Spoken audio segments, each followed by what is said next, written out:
You know, since you mentioned it, we might as well get to a bit more of my conversation with John Malone, of course, chairman of Liberty Media. We typically spend a lot of time, as you might imagine, talking about the significant changes that have been taking place in the video ecosystem, for lack of a better term, direct to consumer. We focus so much on it. It's so important to Disney's business model. It is Netflix. Is it important to Amazon, to Apple? But it's a place we always start with John, at least I do every year. And I did again, sort of saying, give me your take on the landscape, given HBO Max is now up and running. Our own Peacock here at Comcast is up and running. What does the landscape for direct-to-consumer look like? Clearly, there's one dominant player in direct-consumer, which would be Netflix, that has scale and globality. Disney is making a pretty good run at it, getting substantial numbers, penetration, at least in the U.S. and in some foreign markets.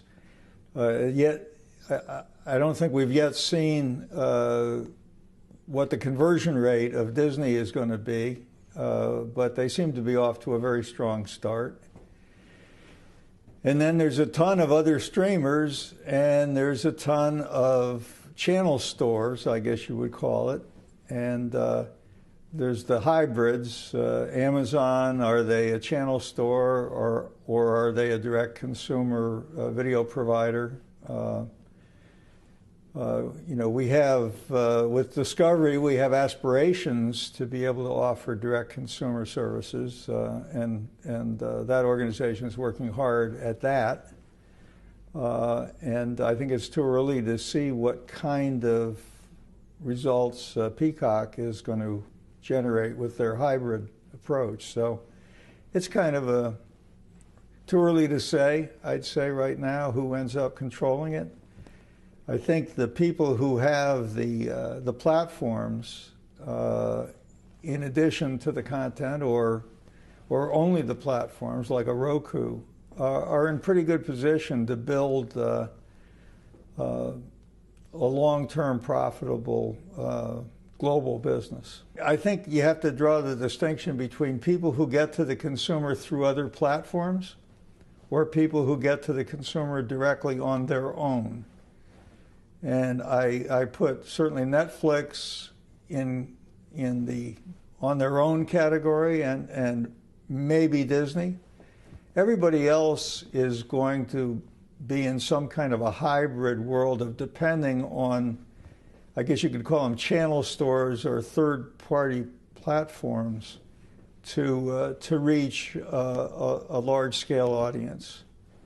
So if you have to go through the Apple Store, or you have to go through Roku, or you have to go through Amazon, it seems to me that your ability to understand your consumer and your profitability, perhaps, is going to be adversely affected versus being able to be direct.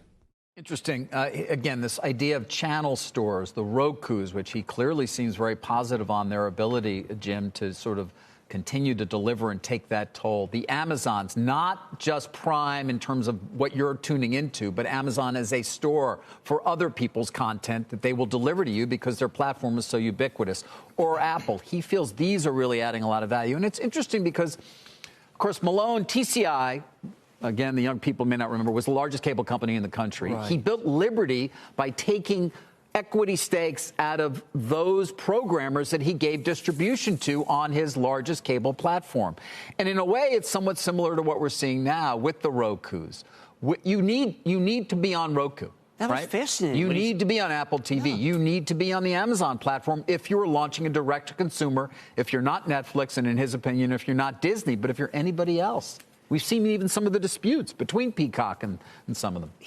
David, he is saying something that people aren't thinking about.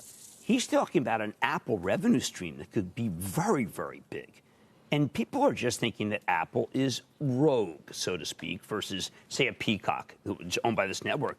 He did not say he questioned the viability of a Peacock to some degree. Well, I mean, he said it's too early, which it is. It's too early, right? It's ad-supported. It's gone a different direction. It saw a gap in the marketplace and is trying to fill that. I think that Peacock's doing incredibly well. But, you know, if you want to launch a new direct-to-consumer, as Discovery likely will, can you just do it by going direct to your consumer and creating that brand? Or must you have that distribution through these channel stores? And how much do you have to pay for that? How much do you have to give up to them? So he thinks it's an enduring business model. I've got to tell you, when I look at the Apple analyst models, I don't see it. Well, I mean, it's already there in the App Store. I mean, that's what we're kind of talking about the same thing. I don't see it in the sense that this is a additional revenue stream. I mean, you know, they cut the developer fees 50% for the commission. That was a big deal. It was a big deal, but this is a revenue stream. Carl, I read all the Apple reports. No one, if they listen to what Malone just said, they could actually take up numbers. They could. Katie Huberty take up numbers. Shepard Smith here. Thanks for watching CNBC on YouTube.